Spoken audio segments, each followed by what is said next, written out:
Halo, jumpa lagi bersama dengan saya dalam tugas saya kali ini yaitu mengenai kesimpulan dan refleksi modul 1.1. Sebelumnya, perkenalkan, nama saya Mahla Agnes Ajalina Buan SPD. Saya adalah calon guru penggerak angkatan 7, asal sekolah saya SMA Negeri 12 Kota Kupang. Dalam menjalani pendidikan sebagai calon guru penggerak angkatan 7 ini, fasilitator saya yaitu Bapak Yohanes Y. Seran Klau ST dan pengajar praktik yaitu Ibu Novilia Dewi Tanti SPD. Nah, dalam video saya kali ini, saya akan melakukan refleksi lewat modul 1.1, yaitu sebelum mempelajari modul 1.1, saya berpikir bahwa saya sudah melakukan pembelajaran dengan baik sesuai dengan tuntutan kurikulum yang ada. Yang berikut adalah saya kesulitan dalam menghadapi siswa yang malas mengerjakan tugas di kelas. Yang berikut, saya melakukan pembelajaran yang monoton dan tidak menghadirkan ice breaking atau game dalam pembelajaran di kelas sehingga siswa terlihat jenuh dan bosan. Dan yang berikut adalah saya kurang memahami peran guru yang sesungguhnya dalam pembelajaran di lingkungan sekolah. Nah, yang pertama, saya berpikir bahwa saya sudah melakukan pembelajaran dengan baik sesuai dengan tuntutan kurikulum. Yang terjadi adalah dalam pengajaran saya di kelas, pembelajaran lebih banyak metode ceramah dan lebih berpusat pada guru, di mana saya lebih terlibat aktif dalam pembelajaran di kelas dibandingkan dengan siswa. Yang berikut adalah saya menyadari bahwa saya tidak melakukan refleksi pembelajaran ketika di kelas. Ketika pembelajaran usai, saya langsung menutup pembelajaran tanpa melakukan adanya refleksi sehingga saya mengetahui apa kelemahan dari pembelajaran yang saya terapkan. Dan yang berikut adalah saya menuntut anak-anak untuk mematuhi dan mengikuti setiap instruksi pembelajaran yang saya berikan. Saya memaksa anak untuk mengikuti apa yang saya sebagai guru inginkan terhadap anak didik. Yang berikut adalah saya kesulitan dalam menghadapi siswa yang malas mengerjakan tugas di kelas. Tentunya sebagai seorang guru, ada beberapa masalah yang saya temui, yaitu siswa yang malas atau tidak rajin dalam mengumpulkan tugas atau mengerjakan tugas yang saya berikan.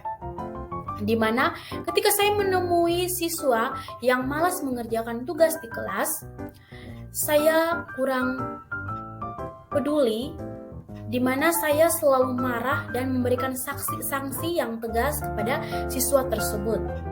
Dan yang berikut adalah siswa yang tidak mengerjakan tugas yang saya berikan, saya selalu mengatakan bahwa dia adalah anak yang malas. Dia adalah anak yang tidak ingin untuk belajar mempersiapkan masa depan yang terbaik. Dan yang berikut, saya selalu mengeluh dengan siswa yang lambat dalam memahami materi yang diberikan. Saya cenderung pesimis dan marah-marah terhadap siswa ketika siswa tidak mengerjakan apa yang saya berikan kepada mereka. Yang berikut adalah saya melakukan pembelajaran yang monoton dan tidak menghadirkan ice breaking atau game dan tidak menciptakan pola pembelajaran yang menyenangkan bagi siswa. Dan yang berikut adalah saya kurang memahami peran guru yang sesungguhnya dalam pembelajaran di lingkungan sekolah, di mana yang seharusnya guru sebagai pemimpin pembelajaran yang menuntun siswa, tetapi saya belum sepenuhnya melakukan pola pemikiran ini. Dan yang berikut, seharusnya guru sebagai model yang harus ditiru oleh siswa. Namun, saya belum sepenuhnya menerapkan pola pengajaran seperti ini, yaitu guru sebagai model yang harus ditiru oleh siswa. Yang berikut adalah seharusnya guru menciptakan suasana pembelajaran yang menyenangkan bagi siswa. Tetapi, saya belum sepenuhnya melakukan peran saya dalam hal menciptakan kenyamanan bagi siswa di kelas. Nah, setelah saya mempelajari modul 1.1 mengenai pemikiran filosofi pendidikan menurut Ki Hajar Dewantara, perubahan yang saya alami setelah mempelajari modul ini yaitu konsep pengajaran dan perilaku saya berubah, di mana yang tadinya saya menjadikan anak sebagai objek dari pembelajaran yang saya terapkan, sekarang saya memahami benar bahwa anak sebagai subjek dari pembelajaran itu sendiri. Karena anak bukanlah kertas kosong, melainkan samar-samar telah terisi tulisan, dan pendidik atau guru dalam hal ini saya bertugas untuk menebalkannya, dalam hal menebalkan laku siswa untuk melakukan segala sesuatu yang positif dalam diri siswa itu sendiri.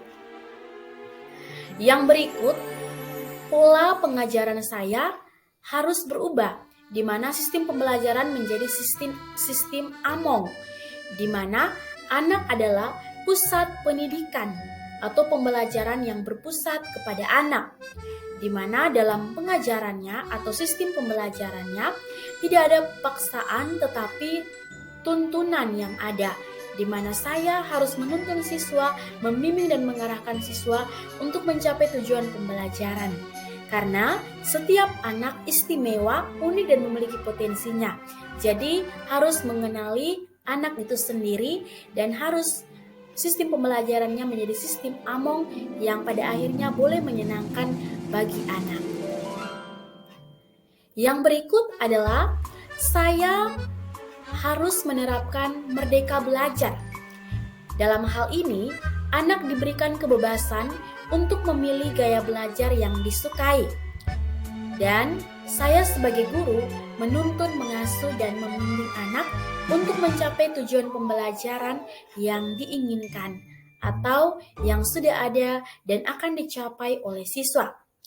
Jadi di sini harus benar-benar memahami karakter dari anak didik itu sendiri sehingga mereka memiliki kemerdekaan dalam belajar.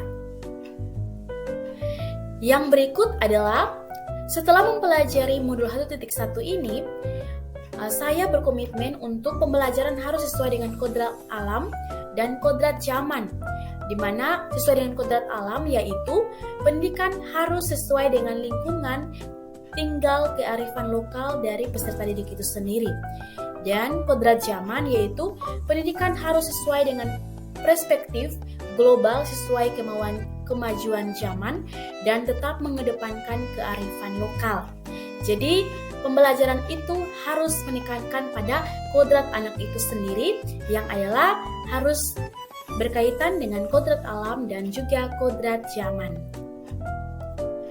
Yang berikut adalah saya menerapkan konsep trilogi dari Ki Hajar Dewantara, yaitu Ingarso Sumtulada, Ingmadia Mangunkarso, dan Tutwuri Handayani, di mana tugas saya sebagai seorang guru di depan harus memberi contoh, di tengah harus memberi semangat atau membangun semangat kepada anak didik, dan di belakang harus memberikan motivasi atau dorongan.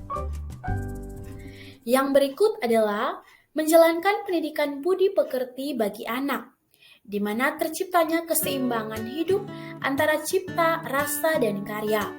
Yang berikut adalah memahami benar kemampuan diri, mengelola diri sehingga terbentuk kesadaran sosial dalam diri anak.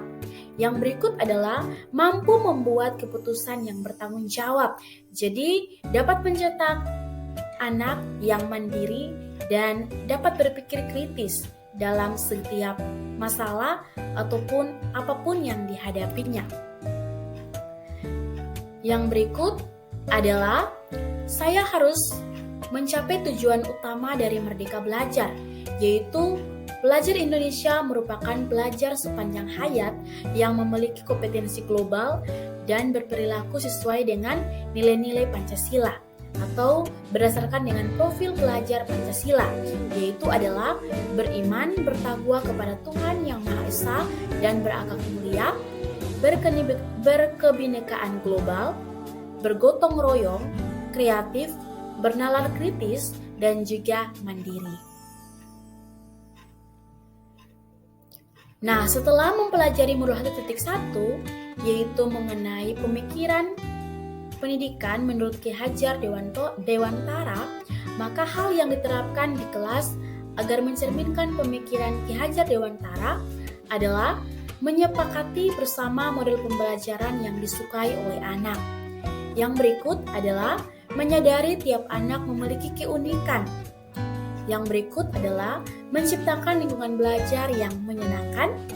Dan yang berikut adalah menerapkan tripusat pendidikan, yaitu bekerja sama dengan keluarga dari peserta didik, pihak sekolah dan masyarakat untuk membimbing atau menuntun anak menjadi individu dan anggota masyarakat yang mampu untuk berpikir kritis dan sesuai dengan apa yang diharapkan.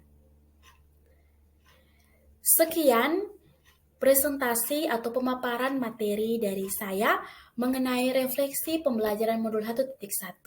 Sampai jumpa di lain kesempatan. Terima kasih.